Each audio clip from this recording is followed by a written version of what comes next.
Hi, it's Jen with Butterfly Stitches. I'm making a video today to show you how to make a Rough and Tumble 1904 bag into permanent backpack.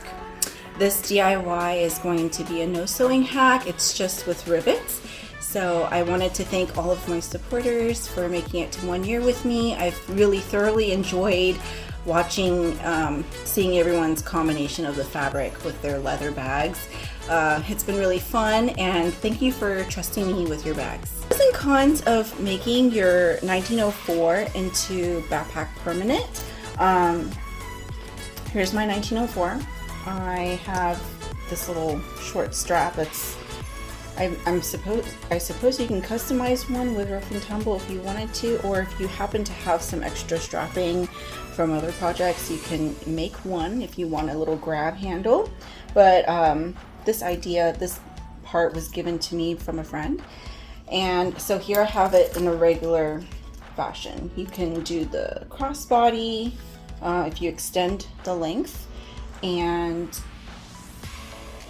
you can make it into backpack. But here we are doing a DIY on making permanent backpack, because the problem is, you know, sometimes it slides all the way to one side while you're trying to throw it onto your shoulder.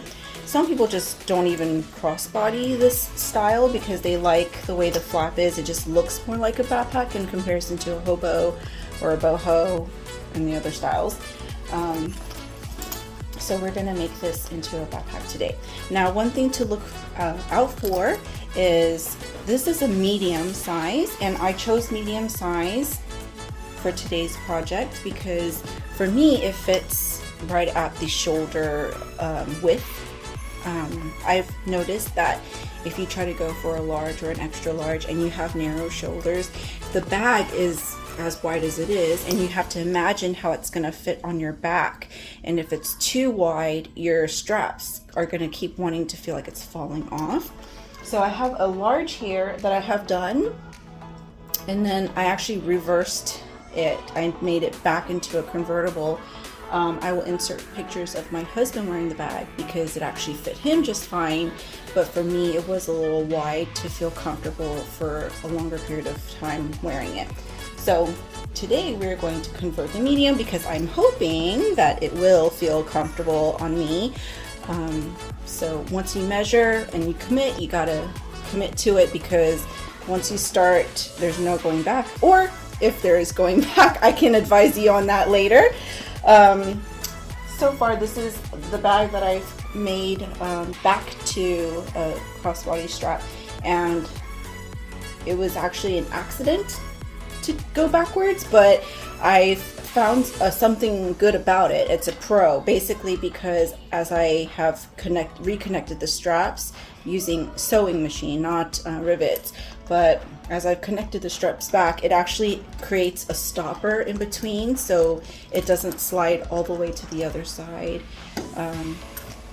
compared to like when it's back in its original state. So today we're gonna do a medium 1904. So here are the tools that you need: a hammer, a pair of scissors to cut the leather, some rivets. I put 2 rivets on each side of the straps.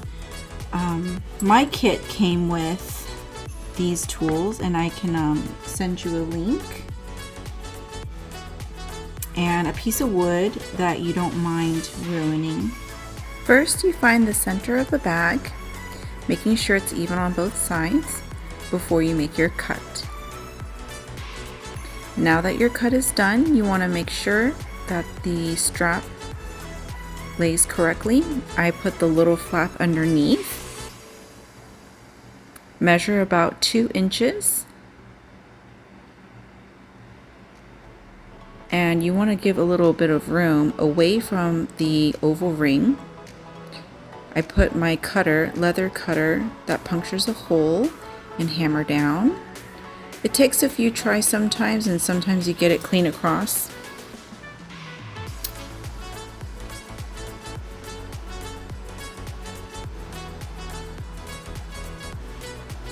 I also, at this time, you can use some sort of a needle or a poker to kind of get the leather pieces out of your cutting tool.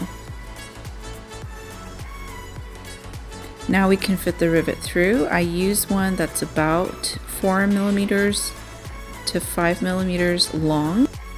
Here I am using this metal tool that has like a concave side of it, and then matching up the rivet to it so that it stays in place. Now here I go doing the second one. I measure about 1/2 inch down, 1/2 inch to 1 inch.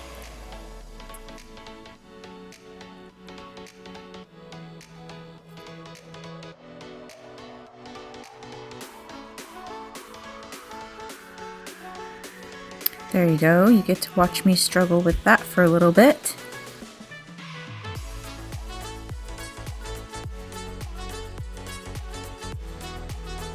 Once it's all the way through, then now we put on our second rivet. I like to make it consistent, the long side going in from the top of the strap and then the button part holding the bottom. Match everything up so that the rivet doesn't get dented, and hammer down. Now it's secured. Making sure that the other strap is nice and flat, not twisted around. It's facing the way you want it. The little nub is underneath and not on top. Again, measuring about 2 inches. Trying to make everything as even as possible. 1/2 inch down from the oval ring, puncturing the hole. This time it went straight through really well, as you can see.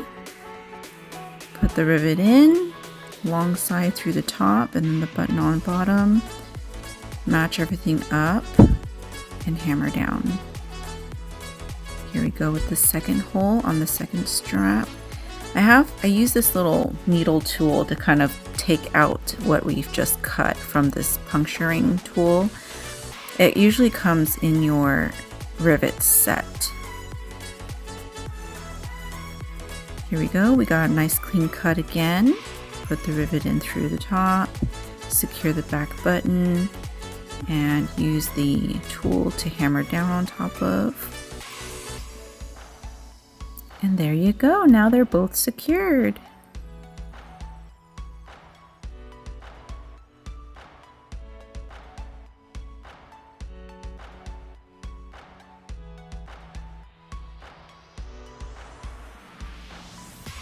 Here I have a small, medium, and large all stacked on top of each other so you can see the difference in sizes.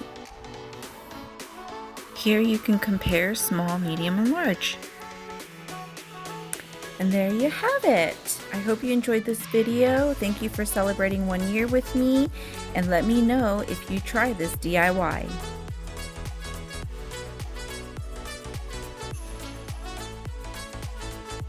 I'm taking it. I'm taking it.